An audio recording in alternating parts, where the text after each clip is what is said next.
ಇವತ್ತು ಸಂಜೆ ಪುತ್ತೂರಿನ ಕೋರ್ಟ್ ರೋಡ್ನ ಬಳಿ ಒಂದು ಘಟನೆ ನಡೆಯಿತು. ಸಾಮಾನ್ಯವಾಗಿ ಒಂದು ಗಾಡಿಯಲ್ಲಿ ಹೋಗುವಂಥ ಸಂದರ್ಭದಲ್ಲಿ ಒಬ್ಬ ಮುಸ್ಲಿಮ್ಸ್ ಮಹಿಳೆ ಮತ್ತು ಅವರ ಸಂಬಂಧಿ ಗಂಡಸು ಸೇರಿಕೊಂಡು ಅಲ್ಲಿ ಬರ್ತಾ ಇದ್ರು. ಆ ಸಂದರ್ಭದಲ್ಲಿ ಏನೋ ಒಂದು ಮಾರ್ಗದಲ್ಲಿ ಗಾಡಿ ನಿಲ್ಲಿಸಿದ ವಿಚಾರದಲ್ಲಿ ಸಣ್ಣ ಮಾತುಕತೆ ಆಯಿತು. ಮಾತುಕತೆ ಆದ ಸಂದರ್ಭದಲ್ಲಿ ಈ ಒಬ್ಬ ಹಿಂದೂ ಹುಡುಗನಿಗೆ ಏಕಾಏಕಿ ಬಂದು ಅವ್ಯಾಚ ಶಬ್ದಗಳೆಲ್ಲ ನಿಂದಿಸಿ ಬೈದು ಇವ ಬೇಕು ಅಂತಲೇ ಇವನ ಮೇಲೆ ಹಲ್ಲೆ ಮಾಡುವಂಥ ಸಂದರ್ಭದಲ್ಲಿ ಆ ಮುಸ್ಲಿಮ್ಸ್ ಹೆಂಗಸು ಬಂದು ಇವನ ಮೇಲೆ ಹಲ್ಲೆಯನ್ನು ಮಾಡಿದರು. ಈಗ ಹಲ್ಲೆ ಮಾಡಿದ ಕಾರಣ ಅವನ ಮೂಗಿಗೆ ತಲೆಗೆ ಸ್ವಲ್ಪ ಏಟು ಕೂಡ ಆಗಿದೆ, ಸ್ವಲ್ಪ ರಕ್ತ ಕೂಡ ಬರ್ತಾ ಇದೆ. ಇವಾಗಲೇ ಅದನ್ನು ಠಾಣೆಗೆ ಕಂಪ್ಲೇಂಟನ್ನು ಕೊಡಲಿಕ್ಕೆ ಆ ಹುಡುಗನ ಕಡೆಯವರು ಬಂದಿದ್ದಾರೆ.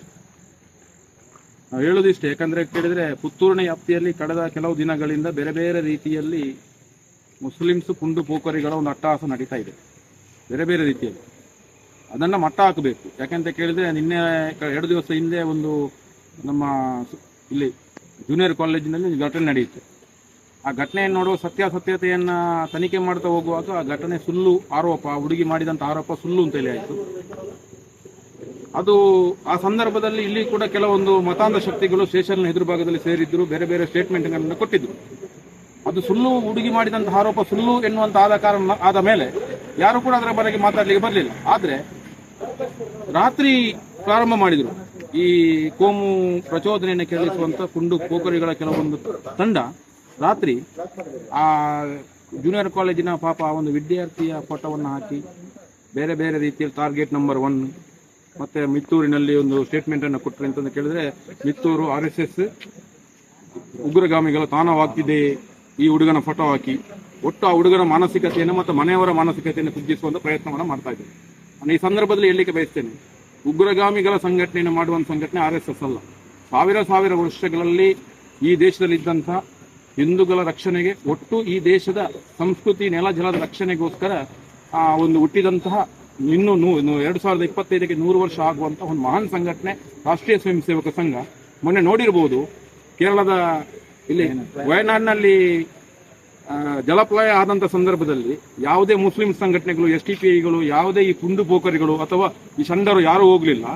2-3 ಜೀವವನ್ನು ನಾವು ಸ್ವಯಂ ಸೇವಕರನ್ನ ಕಲ್ಕೊಂಡಿದ್ದೇವೆ. ತನ್ನ ಪ್ರಾಣ ಭಯ ಇಲ್ಲದೆ ಮನೆಯವರನ್ನ ಬಿಟ್ಟು ದೇಶ ಸೇವೆಯನ್ನು ಮಾಡುತ್ತಿರುವಂತಹ ಒಂದು ಸಂಘಟನೆ ಇದ್ರೆ ಅದು ರಾಷ್ಟ್ರೀಯ ಸ್ವಯಂ ಸೇವಕ ನಮಗೆ ಹೆಮ್ಮೆ ಇದೆ. ಅಂತ ಸಂಘಟನೆ ಅಲ್ಲ. ಅಲ್ಲಿ ಫ್ರೀಡಮ್ ಕಮ್ಯುನಿಟಿ ವಾಲ್ ಅಂತ ಒಂದು ವಾಲ್ ಇದೆ. ಇಡೀ ದೇಶಕ್ಕೆ ಬಾಂಬ್ ಅನ್ನ ತಯಾರು ಮಾಡಿಕೊಡುವಂಥದ್ದು, ಬಂದೂಕನ್ನು ತಯಾರು ಮಾಡಿಕೊಟ್ಟು ದೇಶದ್ರೋಹಿಗಳನ್ನ, ಉಗ್ರಗಾಮಿಗಳನ್ನ ತಯಾರು ಮಾಡುವಂತ ಫ್ಯಾಕ್ಟರಿ ಇರುವುದು ಇದೇ ಮುಸಲ್ಮಾನರ ಸಂಘಟನೆ ಆದಂತ ಇದು ಫ್ರೀಡಮ್ ಕಮ್ಯುನಿಟಿ ವಾಲ್. ಅದನ್ನು ಅವರು ಫಸ್ಟ್ ತಿಳ್ಕೊಳ್ಬೇಕು. ಅದಕ್ಕೋಸ್ಕರ ನನಗೆ ಏನೋ ಬಾಯಿಗೆ ಬರ್ತದೆ ಎನ್ನುವಂತ ಹೇಳಿಕೆಯನ್ನು ಕೊಟ್ಟರೆ ಖಂಡಿತ ಹಿಂದೂ ಸಮಾಜ ಸಹಿಸುವುದಿಲ್ಲ. ಜೊತೆಗೆ ಈ ಹುಡುಗರ ಮನೆಯವರಿಗೆ ಕೂಡ ಕಿರುಕುಳವನ್ನು ಕೊಡುವಂಥದ್ದು ಅದನ್ನು ಸಹಿಸುವುದಿಲ್ಲ. ಅದರ ಜೊತೆಗೆ ಇವತ್ತೀಗ ಸಂಜೆ ನಡೆದಂತ ಕೋರ್ಟ್ ನೋಡ್ನಲ್ಲಿ ನಡೆದಂತ ಘಟನೆಯನ್ನು ಉಗ್ರವಾಗಿ ಖಂಡಿಸ್ತೇವೆ. ಇದನ್ನು ತಕ್ಷಣ ಪೊಲೀಸ್ ಇಲಾಖೆ ಗಂಭೀರವಾಗಿ ತಗೊಂಡು ಅದನ್ನು FIR ಮಾಡಬೇಕು, ಪ್ರಕರಣವನ್ನು ದಾಖಲು ಮಾಡಿಕೊಳ್ಬೇಕು. ಯಾಕಂತ ಕೇಳಿದ್ರೆ ಪೊಲೀಸರ ಸಡಿಲತೆಯನ್ನು ತೋರಿಸಿದಷ್ಟು ಈ ಪುಂಡು ಪೋಖರಿಗಳ ಅಟ್ಟಹಾಸ ಜಾಸ್ತಿ ಆಗ್ತದೆ ಬೇರೆ ಬೇರೆ ಸಂದರ್ಭದಲ್ಲಿ. ಯಾಕಂದ್ರೆ ಅವರಿಗೆ ಈಗ ಒಂದು ನೀರಿನಿಂದ ತೆಗೆದು ಮೇಲೆ ಹಾಕಿದ ಇದು ಮರಳಿಗೆ ಹಾಕಿದ ಮೀನಿನ ತರ ಆಗಿದೆ. ಅದಕ್ಕೋಸ್ಕರ ನಾವು ಈ ಸಂದರ್ಭದಲ್ಲಿ ಆಗ್ರಹವನ್ನು ಮಾಡ್ತಾ ಇದ್ದೇನೆ ಇಷ್ಟೇ, ಯಾವುದೇ ವ್ಯವಸ್ಥೆ ಇದ್ರೂ ಕೂಡ ಕಾನೂನಿಗೆ ನಾವು ಗೌರವವನ್ನು ಕೊಡ್ತೇವೆ. ಅದಕ್ಕೋಸ್ಕರ ಕಾನೂನಿನ ಮುಖಾಂತರ ಅವರಿಗೆ ಇದನ್ನೆಲ್ಲ ಮಟ್ಟ ಆಗಬೇಕು ಅಂತ ಈ ಸಂದರ್ಭದಲ್ಲಿ ಎಚ್ಚರಿಕೆಯನ್ನು ಕೊಟ್ಟ ಆ ಪ್ರಕರಣವನ್ನು ದಾಖಲು ಮಾಡಬೇಕು, ಆರೋಪಿಯನ್ನು ಬಂಧನ ಮಾಡಬೇಕು ಅಂತ ಈ ಸಂದರ್ಭ ಹೇಳಿಕೆಯನ್ನು ಕೊಡ್ತಾ ಇದ್ದೇವೆ. ನರಸಿಂಹಮಾನಿ, ಹಿಂದೂ ಜಾಗರಣ ವೇದಿಕೆ ಜಿಲ್ಲಾ ಸಂಯೋಜನೆ. ನಾನು ಮತ್ತು ನನ್ನ ಸ್ನೇಹಿತರು ಇದು ಬಜರಂಗ ದಳದ ಇಲ್ಲಿಂದ ಅಷ್ಟಮಿಯ ಪ್ರಯುಕ್ತ ಮಡಕೆಯನ್ನು ಕೊಟ್ಟು ಬರುವಾಗ ಮುಲಿಯ ಕೋಟ್ ರಸ್ತೆಯ ಮೂಲಕ ಬರುವಾಗ ಅಲ್ಲಿ ರಿಕ್ಷಾ ಒಂದು ನಮಗೆ ಅಡ್ಡವಾಗಿ ನಿಂತಿರುವಾಗ ನಮ್ಮ ಕಾರು ಚಾಲಕರು ಅದನ್ನ ಬಗ್ಗೆ ಪ್ರಶ್ನಿಸಿದರು, ಯಾಕೆ ನೀವು ಅಡ್ಡ ನಿಂತದ್ದು, ನಮಗೆ ತೊಂದರೆ ಆಗ್ತದೆ ಅಂತ ಹೇಳಿ. ಹಾಗೆಯೇ ಅದರಲ್ಲಿದ್ದೊಬ್ಬ ಗಡ್ಡದಾರಿಯೊಬ್ಬ ರಿಕ್ಷಾದ ಅಲ್ಲಿಯ ಒಬ್ಬ ಫ್ರೆಂಡ್ ಒಬ್ಬ ನಮ್ಮಲ್ಲಿ ಬಂದು ತಕರಾರು ಮಾಡಿದ. ಏನು ಸೈಡಲ್ಲಿ ನಿಂತದಲ್ಲ, ನಾವು ಫ್ಯಾನ್ಸಿಯ ಇದು ಗೋಲ್ಡ್ ಡೈಮಂಡ್ ಎಂಬ ಫ್ಯಾನ್ಸ್ ನಿಂತಲ್ಲ ಅದರ ಜಾಗದಲ್ಲಿ ನಿಂತದಲ್ಲ, ನಿಮಗೇನು ಅಂತ ಹೇಳಿ ನಮ್ಗೆ ಪ್ರಶ್ನೆ ಮಾಡಿ, ರೋಡಲ್ಲಿ ನಿಂತದಲ್ಲ ಜಾಗದಲ್ಲಿ ನಮಗೆ ಪ್ರಶ್ನೆ ಮಾಡಿದ. ಆಗ ನಾನು ಇಲ್ಲಿ ಕೇಳುವಾಗ ಆಗ ರಿಕ್ಷಾದ ಡ್ರೈವರ್ ಒಬ್ಬ ನಮಗೆ ಅವಚ್ಯ ಶಬ್ದಗಳಿಂದ ಬೈದು ಹೋದ ಮಲಯಾಳದಲ್ಲಿ. ಆಗ ನಾನು ಅದಕ್ಕೆ ಕಾಯಿಂದ ಇಳಿದು ಪ್ರಶ್ನೆ ಮಾಡುವಾಗ ಹಿಂದೆಯಿಂದ ಬಂದ ಫ್ಯಾನ್ಸಿಯಿಂದ ಬುರ್ಕದಾರಿದ ಮಹಿಳೆ ನಾನು ಬಂದು ನನಗೆ ಪ್ರಶ್ನೆ ಮಾಡಿ ಹೊಡೆದು ಹೋಗಿದ್ದಾಳೆ. ಒಂದ್ಸಲ ಹೊಡೆದು ಹೋಗಿ ಮತ್ತೆ ಒಂದ್ಸಲ ಬಂದು ಮತ್ತೆ ಹೊಡೆದು ಹೋಗಿದ್ದಾಳೆ. ಮತ್ತೆ ಅವರನ್ನು ರಿಕ್ಷಾದಲ್ಲಿ ಹಾಕಿಕೊಂಡು ಒಂಥರ ಗಾಂಜಾದಲ್ಲಿ ಇದ್ದ ಹಾಗೆ ಕಾಣ್ತಾರೆ ಅವರು. ಫುಲ್ ಒಂದು ಗಾಂಜಾ ಇಲ್ದಾಗೆ ಈ ಇಬ್ರು ಇದ್ರು, ಒಂದು ರಿಕ್ಷಾ ಡ್ರೈವರ್ ಮತ್ತು ಒಬ್ಬ ಗಡ್ಡಧಾರಿ. ಈ ಗಡ್ಡ ಹಿಡ್ಕೊಂಡು ಕೂದಲೆಲ್ಲ ಉಂಟು ಅವನಿಗೆ. ಅವನು ಒಂಥರ ಗಾಂಜಾ ಇಲ್ದಾಗೆ ಇದ್ದಾನೆ. ನಮ್ಮ ಮೇಲೆ ತುಂಬ ಹೀಗೆ ದಬ್ಬಾಳಿಕೆ ಮಾಡಲಿಕ್ಕೆ ಬಂದು ಮತ್ತೆ ಅಲ್ಲಿಂದ ಅವನನ್ನು ಎಳ್ಕೊಂಡು ರಿಕ್ಷಾಕ್ಕೆ ಹಾಕಿ ಅವ್ರು ಕರ್ಕೊಂಡು ಹೋದ್ರು ಅಲ್ಲಿಂದ. ಅದಕ್ಕಿಂತ ಮುಂಚೆ ಈ ಬುರ್ಕ ಧರಿಸಿದ ಹೆಂಗಸು 2 ಸಲ ಬಂದು ಇವನಿಗೆ ಒಡೆದು ಹೋಗಿದ್ದಾಳೆ. ವಿಚಾರ ಏನು ಅಂತ ಹೇಳಿದ್ರೆ, ಈ ರಿಕ್ಷಾ ಅಲ್ಲಿ ನಿಲ್ಲಿಸಿದ್ದಕ್ಕೆ ಮಾತ್ರ ಅವನಲ್ಲಿ ಮಾತಾಡುವಾಗ ಏಕಾಏಕಿ ಹಿಂದ್ಗಡೆಯಿಂದ ಬಂದು ಅವಳು ಒಡೆದು ಹೋದ್ದು. ಅದರಲ್ಲಿ CC ಕ್ಯಾಮರಾದಲ್ಲಿ ಕ್ಲಿಯರ್ ಇದುಂಟು, ಅಲ್ಲಿ CC ಕ್ಯಾಮರಾ ಉಂಟು, ಅದರಲ್ಲಿ ಇದಾಗಿದೆ.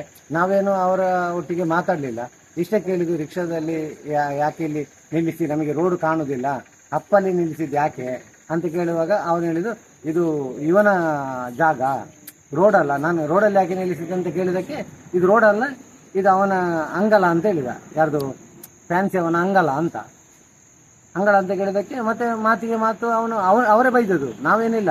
ಅಲ್ಲಿ CC ಕ್ಯಾಮರಾದಲ್ಲಿ ರೆಕಾರ್ಡ್ ಆಗುದು, ನಾವು ಮಾತ್ರ ಆಯಿತು, ನಾವು ಈಗ ಇಷ್ಟೇ ಹೇಳಿದ್ದು. ಅದಕ್ಕೆ ಅವರು ಹಿಂದ್ಗಡೆಯಿಂದ ಬಂದು ನಮಗೆ ಇದು ಮಾಡಿದ್ದಾರೆ. ಹೀಗೆ ಮಾಡಿದರೆ ಅವರೊಂದು ದಬ್ಬಾಳಿಕೆ ಅಂತ ಹೇಳಿದರೆ, ಹಿಂದೂ ಸಮಾಜದ ಮೇಲೆ ಈ ರೀತಿ ದಬ್ಬಾಳಿಕೆ ಆದರೆ ಇನ್ನು ದಾರಿಯಲ್ಲಿ ನಡೆಯುವ ಪರಿಸ್ಥಿತಿ ಉಂಟ. ನಾವು ತುಂಬಾ ಕಷ್ಟ. ಎಷ್ಟು ಗಂಟೆಗೆ ಅದು? ಇದು ಒಂದು 8 ಕಾಲಕ್ಕೆ ನಾವು ಅಲ್ಲಿ ಖಾಲಿ ಮಾಡಿ 8 ಕಾಲಕ್ಕೆ ಅಲ್ಲಿ ಮಾರ್ಕೆಟ್ನ ಹತ್ತಿರ ಮುಟ್ಟಿದ್ದೇವೆ ನಾವು ಮೇಲ್ಗಡೆ. ಹೀಗೆಂತೇಳಿ ನಾವು ಸಹ ವ್ಯಾಪಾರ ಮಾಡೋದು, ಅವರು ಸಹ ಎಲ್ಲ ವ್ಯಾಪಾರ ಮಾಡೋದು, ಎಲ್ಲರೂ ಒಂದೇ ಸಾಮಾನದಲ್ಲಿ ನಾವು ಕಾಣೋದು. ಅವರಿಗೆ ಅದು ಇಲ್ಲ ಅಂತ ಹೇಳಿದ್ರೆ ನಾವು ಮತ್ತೆ ನಮಗೆ ಬೇಕಾದನ್ನು ಈಗ ನಾವು ಹೊಡೆದ್ರೆ ಏನಾಗ್ತದೆ, ಅದೇ ಕಾನೂನನ್ನು ಕೈಗೆ ತಗೊಂಡು ನಾವು ಹೊಡೆದ್ರೆ ಅದು ಕಾನೂನಿಗೆ ಅಪರಾಧ ಆಗ್ತದೆ. ಅದನ್ನು ನಾವು ಮಾಡಲಿಲ್ಲ. ನಾವು ನೀಟಾಗಿ ಏನು ಬೇಕು ಆದರೆ ಪೊಲೀಸ್ ಬರ್ತಾರೆ ಅಂತೇಳಿ ನಮ್ಮನ್ನು ಎಷ್ಟು ಬೇಗ ಅಲ್ಲಿಂದ ರೋಡಿಂದ ನಮ್ಮನ್ನು ಕಲಿಸಿಕೊಟ್ಟಿದ್ದಾರೆ ಅವರು. ಪೊಲೀಸ್ ಬರ್ತೀರಿ ಕೋಲೆ ಅಂತೇಳಿ.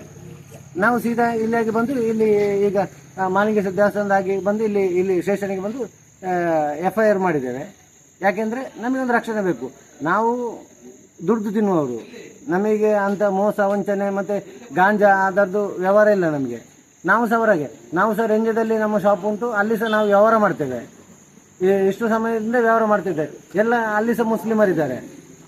ಇಂಥ ಒಂದು ಜನಗಳನ್ನು ನಾವು ನೋಡಲಿಲ್ಲ. ನೀವೀಗ ದೂರು ಕೊಟ್ಟಿದ್ದೀರಿ? ಇವಾಗ FIR ಆಗಿದೆ, ಕಂಪ್ಲೇಂಟ್ ಮಾಡಿದ್ದೇವೆ ನಾವು. ಮತ್ತೆ ಹಾಗೆ ಅಂತೇಳಿ ಒಬ್ರು ಬಂದು ದಬ್ಬಾಳಿಕೆ ಮಾಡುದು ಅಂತ ಹೇಳಿದ್ರೆ ನಮಗೆ ಸಹ ಆಗ್ತದೆ. ಅದನ್ನು ಮಾಡಿದ್ರೆ ಅದು ಕಾನೂನು ಬಾಹಿರ ಆಗ್ತದೆ, ಅದನ್ನು ನಾವು ಮಾಡಬಾರ್ದು. ಅದಕ್ಕೆ ಈಗ ಪೊಲೀಸ್ ಇಲ್ಲಿ ಬಂದು ಸ್ಟೇಷನ್ಗೆ ಕಂಪ್ಲೇಂಟ್ ಕೊಟ್ಟಿದ್ದಾರೆ. ಅವರು ಹೇಳಿದ್ದಾರೆ ಕಾನೂನಿನಲ್ಲಿ ನಾವು ಅದನ್ನು ಏನು ಮಾಡಬೇಕು ಅದನ್ನು ನಾವು ಮಾಡ್ತೇವೆ, ಅದರ ನಿಮಗೆ ರಕ್ಷಣೆ ಕೊಡ್ತೇವೆ ಅಂತ ಹೇಳಿದ್ದಾರೆ. ಅದರ ಮೇಲೆ ನಮಗೆ ನಂಬಿಕೆ ಉಂಟು. ನಿಮ್ಮ ಹೆಸರು? ಪುನೀತ್. ನೀವು ದೂರು ಕೊಟ್ಟದ್ದು? ನಾವು ದೂರು ಕೊಟ್ಟದ್ದು. ನಿಮಗೆ ಹಲ್ಲೆ ಮಾಡಿದ್ದು ಮಹಿಳೆ. ಪರಿಚಯ ಏನಾದ್ರು ಉಂಟು ನಿಮಗೆ? ಇಲ್ಲ, ಪರಿಚಯ ಇಲ್ಲ. ರಿಕ್ಷಾ ಡ್ರೈವರ್ನ ಒಂದು ಪರಿಚಯ? ಇಲ್ಲ, ಪರಿಚಯ ಇಲ್ಲ ನಮಗೆ, ಹೊಸಬ್ರು. ನಿಮ್ಮ ಹೆಸರು? ಸಂತೋಷ್ ಅಂತೇಳಿ, ಪೆಟ್ಟಂಬಾಡಿ.